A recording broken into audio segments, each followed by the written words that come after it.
I recently got a professional editorial assessment on my manuscript, and one of the questions that I had asked the editor was, I used AI in my writing process. Is this going to affect my chances of getting traditionally published? And this is what she said. This will be a bit of a problem. You will probably need to disclose usage if in traditional publishing and can refer to it as an editorial partner. It will put some agents off. Traditional publishing can be quite anti-AI, broadly speaking. It is being used nevertheless, even by high-profile writers, so I don't think it completely hurts your chances. My recommendation for future revisions is to go through the tried and testing path of craft books instead of AI. Self-editing is an important skill for any writer to develop. Full stop. What? Hi there, my name is Michelle and I'm writing a memoir. In this video, I'm going to talk about the use of AI and whether or not that will affect your chances of getting traditionally published. To give you some context around this and about me as a writer, so I am not in the publishing industry. I don't have any writing experience, professional writing experience. I haven't taken any writing classes. I am very far away from the publishing scene. And so when I started writing this memoir, I actually had written a historical fiction back in 2017 before AI was a big thing. But in this project, AI is there, an available tool for people to use. So I thought it would be a good idea to have AI help me with the parts of writing that I don't like, which one of them is outlining. So I can make another video on how I used AI in my first draft and second draft in a later video, but to kind of give you a little bit of context around why I used AI in my writing process in the beginning was it was a little bit of naivety, and it was also because it was easy. It was someone, I shouldn't say AI is someone, but it was something, a tool that I could use to help alleviate the processes of writing that I don't enjoy, which is outlining and getting my thoughts in a cohesive sort of book structure form and stuff like that, so that I have the whole thing and then I could just focus on writing after that and not have to think about what comes next, what comes next, what comes next. So AI was very useful for that. Specifically, I use ChatGPT because it's free and it's super easy. That being said, I didn't actually start researching about getting traditionally published, which is a little bit naive of me because I started this book with the intent of getting traditionally published. And maybe I'll make a video later on about why I'm pursuing traditional publishing in the first place. But I had started this memoir that I'm writing with the intent that I will eventually want to get traditionally published. So I finished my manuscript. I finished my first draft. And in that part where I was kind of taking a break from writing because I'm a mom and I work during the day a little bit. And so I was spending 4 months at nighttime till like 3 or 4 in the morning every night to finish this manuscript. So I needed to take a break like after the first draft.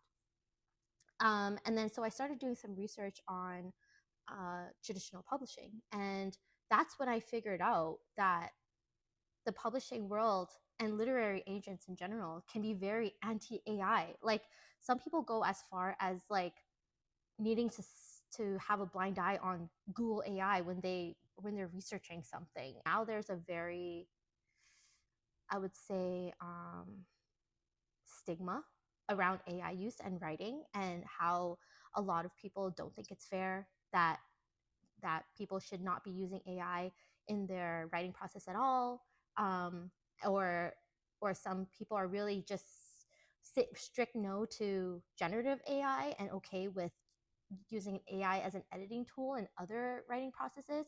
I mean, the opinion about AI use in writing is very divided, and some people have very strong opinions about it, and some people have very sort of lenient opinions on it. I watched a video one time where a publisher or a literary agent, maybe it was the shit no one tells you about writing, because I do watch them a lot, and they're the ones who kind of scared me about AI use. That's the reason why when I handed my manuscript to this editor who has traditional publishing experience, and she is also a used to be a literary agent at a big New York firm, which she was part of Alyssa Matisic's team. If you ever watch Alyssa Matisic on YouTube, I ended up contracting her team to get my editorial assessment. So her and her team have a lot of experience in the publishing world. They are in the publishing world. I was listening to that podcast, The Shit No One Tells You About Writing, and how they were super anti-AI, and they were just kind of saying, if AI has touched your manuscript, then you know what? You kind of hurt your chances of traditional publishing. And so AI has not generated any of the text in my manuscript. It did help me with some things, which I will talk about in a later video, but it did not generate my text. But I do understand their concerns around copyright ideas, and copyright writing. So if AI is generating your text or is coming up with ideas for you, then it could pose as a copyright issue for the publisher later on, and all these legal things that could potentially hurt them as a business. So I totally understand that. But for me, as a writer who did not know that this was a thing, when I started my manuscript, or even when I finished my manuscript, I was very concerned because I had already used it. It was too late for me. Right now, it's like I'm super proud of the project that I have so far, even though there's a lot of work to be done still. I still am really proud, and I put in a lot of work. Like I said, I spent hours and hours and hours and hours writing my manuscript. Whether AI helped me as an editor assist or not, I still put in my blood, sweat, and tears into that manuscript.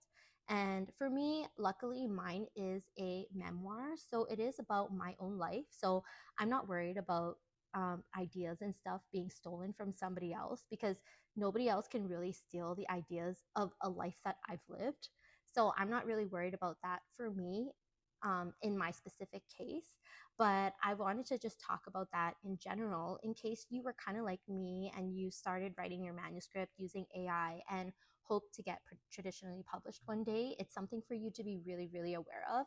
And I have proof of that because my editor, who is in and around the publishing industry, has a lot of probably connects and stuff like that, probably has people who are friends with her in the publishing industry and professional colleagues who are super anti-AI. And so the spectrum of that a particular person is comfortable with will limit the amount of people who are willing to represent you as a literary agent or possibly publish your book. Okay, so what now? I have written my first draft. I've revised it twice on my own, and I've had a professional editorial assessment that I paid a hefty amount of money for. I'm serious about traditionally publishing, and this is my hobby. This is a story that I have inside of me that just needs to be written, and I am determined to achieve my goals. So I'm going to take her advice in a super literal way, and I'm going to challenge myself to revise from now on without using any AI. Only craft books, only studying other people's memoirs, and possibly watching some YouTube tutorials on how to do stuff. So that's going to be a fun challenge for myself. Writing is a hobby for me. It's something that I've taken up because I like it. I'm a creative person. I enjoy the process of writing. I enjoy learning new things. And yes, AI has helped me in my first draft and my second draft. However, if I have to drop AI to learn the skill of self-editing, it just gives me more to do with my hobby. And so my hobby won't end early. So that's great. And so it gives me more things to do now. Currently, I'm starting my YouTube channel because I've always wanted to start a YouTube channel, and also because I'm letting my manuscript rest for a little bit. Like I said, I spent 4 months writing and reading and writing and reading my manuscript over and over and over again. It got to the point where I didn't even know what I wanted to do with it anymore. Like, I was just even skimming through sections because I was like, I'm so bored of reading this over and over again. So I decided that I'm going to put my manuscript away for 2 months um, before I go back to it at all. And instead of thinking about it all the time and looking at the document icon on my computer, like physically trying to stop myself from opening the file, I'm going to spend my time making YouTube videos about me learning the craft of writing and learning how to make my memoir better on my own, learning how to do the self editing on my own.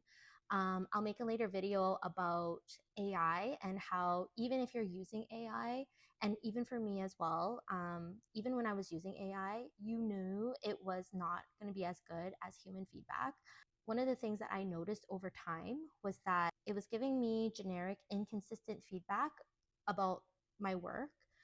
Sometimes it would tell me to take this specific thing and tighten it, and then sometimes it would tell me to that it was fine, and sometimes it would tell me that it didn't match my theme. So I think depending on the day, I don't know how the LLMs work or whatever, but um, it would give me different advice at different times. And not to mention that it's really hard for it to, well, this is probably like the free chat GPT version. Like maybe other AIs are like better at evaluating an entire manuscript, because my manuscript's like 170 pages on Word. So maybe it's hard for the free chat GPT to evaluate that big of a file, to give you some very specific feedback. But that was the problem I was running into with AI, which I'll probably make another video about that if you want to hear about that too. There's a lot of things that I can talk about just because there was a lot of things that I noticed, things that I liked, things that I didn't like. After getting an editorial feedback from a professional editor, a real human, you can see the value that a real human can provide you that AI cannot. So I think that's it for today's video. So thank you all for watching. If you're interested in my journey of writing my memoir and learning the craft of writing through the old school craft books and analyzing memoirs and whatnot, then please subscribe. If I Google a book, does that count as AI? Like if I ask for a suggestion, like if I type into Google search books on line editing or books on memoir structure, does that count as AI? Because how am I ever going to find any information if I can't use Google?